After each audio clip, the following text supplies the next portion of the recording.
Hello everybody and welcome back to a brand new video on the 3D Critic channel. I'm David, your host, and today I'm going to give you guys my performance review on the new Balance Two Wxy V5s.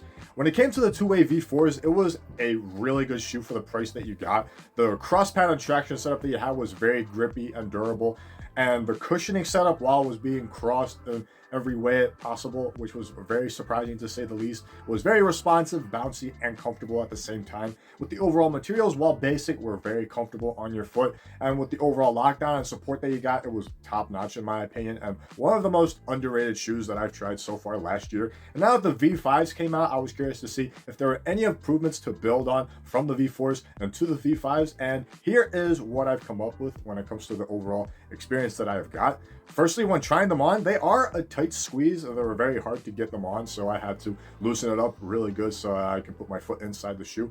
After some breaking time, once you play in them a little bit more, it will start to break down a little bit and it'll be easier to put them on. But initially, it is a tight squeeze, so you do have to get used to it. For sizing, I went true to size, and the overall fit is actually very accommodating while being very conformed around my foot. And the overall width, when it came down to it, was pretty nice and snug, as well as the length itself, which is an improvement to the V4s where they did run a little bit long. So that is an improvement when it comes to the overall fit.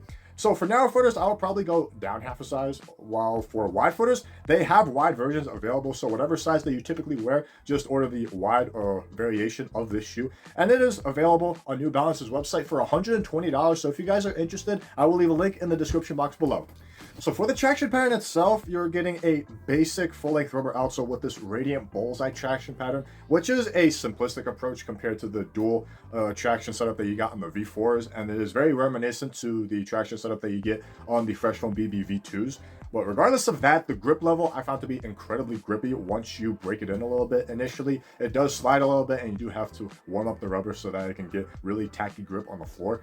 And as a result of that, the lateral movements felt very quick, very sudden, going from side to side. It felt very effortless at times, as well as the vertical movements. You're able to stop on a dime when you need to. So when you're doing step backs and trying to stop on a dime for a quick jump shot, you're going to be all set. And the push-offs are phenomenal as well. So you're able to get a very quick first step off of your overall first step. So overall, it is a very quick shoe when it comes to lateral and vertical movements.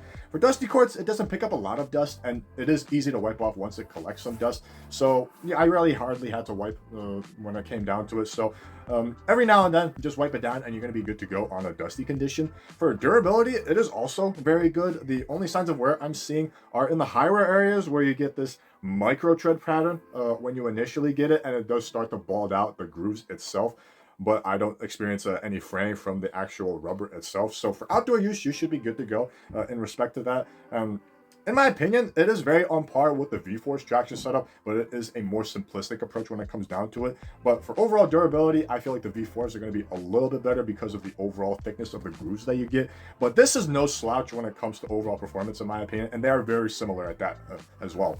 Now, as you move into the cushioning setup, it does continue that simplified trend when it comes to the cushioning setup overall. You do get fuel cell in the forefoot and a slab of Fresh Foam X in the heel, compared to the V4s where it was like a crossed cushioning setup where you got Fresh Foam and fuel cell in the front, and it crosses in between when you move back into the heel.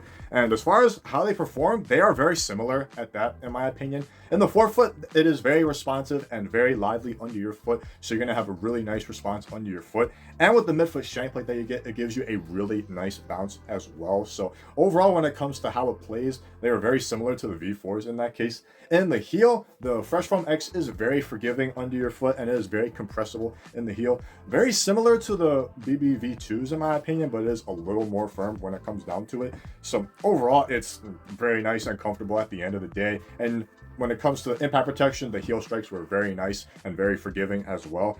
And as far as heel to toe transitions, they are amazingly fluid. With the softness of the Fresh Foam X in the heel, it gives you a really smooth heel to toe transition, along with a snappy feel coming from the shank plate itself. So you're able to get up to speed instantly in these, and they feel the same way going up and down the court. So you're gonna have no issues running up and down the court. It's gonna be very nice and forgiving under your foot.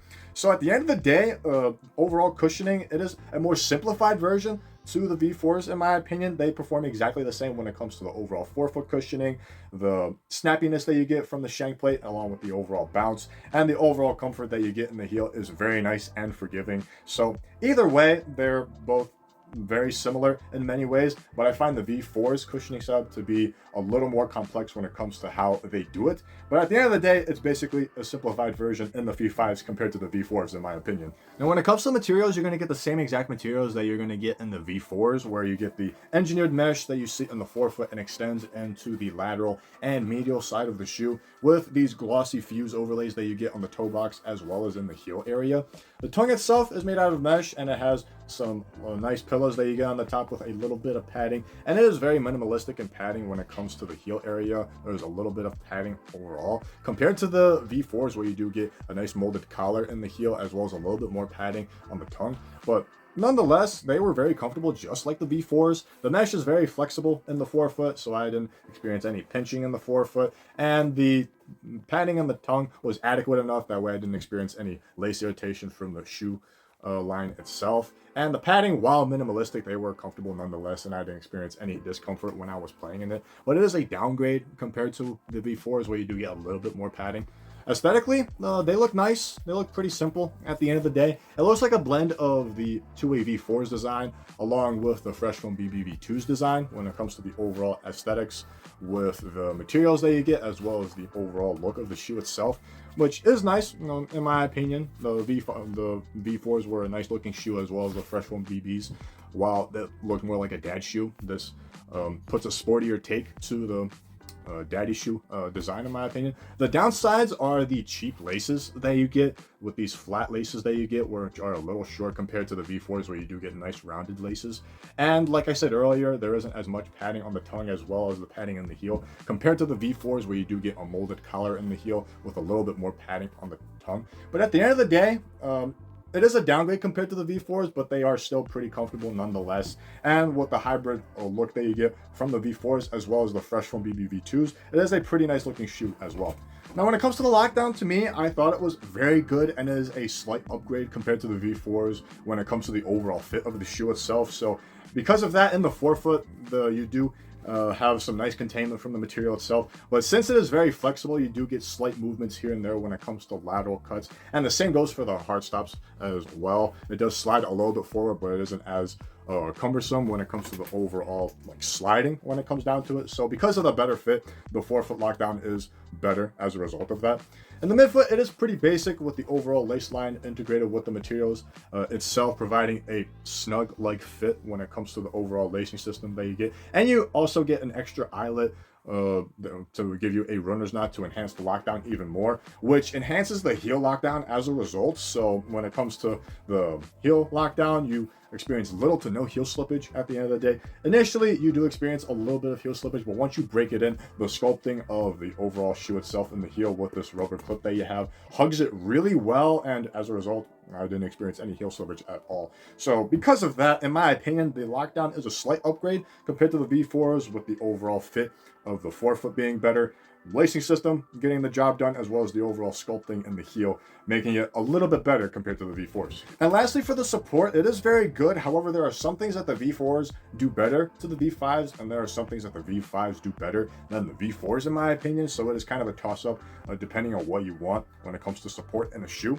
So in the lateral support department, you do get this protruding outrigger that you also get in the V4s. However, in the V5s, you don't get fuse overlays that you get in the V4s, so you're not going to have support for the material itself. So you're going to solely rely on the outrigger to maintain the overall support when you're doing lateral cuts. And the midfoot, the midsole does wrap up to the material a little bit, so you do sit within the midsole, so you are going to get some decent containment when it comes to the midfoot support. In the heel, it is incredibly robust. You do get this rubber clip along with an internal TPU heel counter that contains the foot really nicely, and in turn, it performs a little bit better compared to the V4s in that case. But the V4s are no slouch when it comes to containment in the heel, so pickers be choosers when it comes to the lateral support, in my opinion. And when it comes to torsional support, they perform exactly the same. You get the same midfoot shank plate that you get, which gives the shoe really nice rigidity while being very flexible at the same time. And it gives you really nice balance overall when you are playing in this. I didn't experience any instabilities when I was playing in this compared to the V4s, which feel exactly the same. And the base of the shoe itself is nice and wide compared to the V4s, in my opinion. And it has a really flat outsole. That way it gives you a nice stable platform to land on your own 2 feet. V. So when it comes to torsional support and the overall base itself, it is exactly the same as the V4s. However, when it comes to the lateral support, it's pick or be choosers. If you want more support in the forefoot, go with the V4s. If you want a little bit more support in the heel, I would go with the V5s. So it is kind of a pickers be choosers kind of thing when it comes to support, but they're both pretty good. And the V5s as well as the V4s, just be mindful that the V5s do better in the support department compared to the V4s, and the V4s do a little bit better than the V5s in my opinion. So to sum it up for you guys, the two-way V5s perform exactly the same in many aspects compared to the V4s, with the traction setup being very grippy compared to the V4s. Cushioning setup is more simplistic than the V4s, but it performs exactly the same. You get the same materials. The lockdown is a little bit better in the V5s, and the support is a pickers be choosers kind of deal when it comes to the V5s and the V4s. And it is pretty much identical to the V4s in my opinion, and at that point I probably wouldn't recommend it, because while the V5s are going for $120, the V4s I've seen close to almost $50. So since they perform exactly the same, I would veer more towards the V4s, considering that they perform exactly the same as the V5s. But if you want the latest and greatest thing, I would pick up a pair of V5s for myself. But if you want to go on a more budget route, you're going to get eerily similar performance when it comes down to it in the V4s. So if you want to save some money, go with the V4s. If you want the next best thing, go right ahead and pick up the V5s. But it is no slouch when it comes to the overall performance. It is a very solid shoe to play with, but I feel like the V4s are going to be better bang for your buck when it comes down to it, considering that is going as low as $50 compared to the V5s, where it's just $120. Thank you guys for watching this video. This has been my performance review on the New Balance two-way V5s. Leave a like if you enjoyed this video, and comment down below on what you think of the V5s. Are they better than the V4s, or are the V4s better than the V5s? I would like to know your thoughts on that, as well as any other questions that you might have. If you'd like to stay up to date with future videos that I'll be posting, hit the subscribe button down below, and that will greatly support the channel as well. If you want to see my review on the two-way V4s, I will leave it on this side of the screen. And if you would like to follow me on social media, all of the information will be in the description box below. And if you want a pair of two-way V4s for yourself, I'll also be sure to leave a link down below in the description box as well. I hope you guys enjoyed the rest of your day. I hope this was beneficial to you guys, and until next time, keep shooting.